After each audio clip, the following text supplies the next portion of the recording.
Goods na yan, bossing. Goods na. Tapos na mag-change oil, panggilid, zero oil, okay na. Kaya na, tumakbo na ito. Mag-180 kaya ako dito? Kaya 180? Sagad-sagad, 280 no? Kaya kalahin na ako punta ng gantong gasong dito, mga pre. Hindi ko rin pala mapupunta ng tampero kung ngayong December.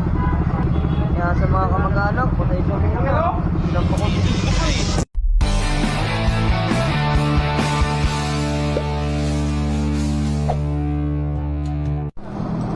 So mga pre, pakondisyon tayo ng tour natin para sa magiging biyahe natin pabigol.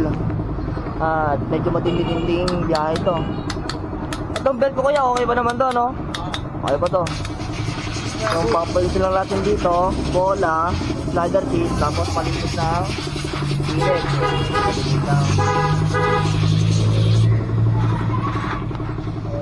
Nag-change oil na rin tayo, tsaka nag-bike ng gear oil para mas smooth sana ang biyahe. Ay, gastos na naman to. Aray ko.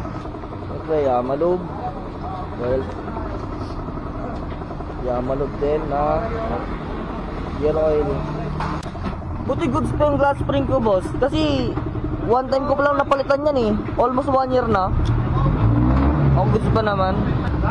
Tataka ako kasi ang laging palitin lang talaga pag nasa long ride, bola-bola tsaka slider piece lang talaga. Ang clutch spring tsaka center spring okay pa, matagal yung ano na lifespan nila, ano. Yung pinaka-clutch ko okay pa. Buti na lang.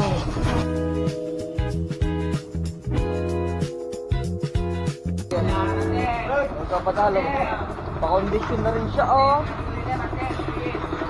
Gastos. Nakamagkano ka?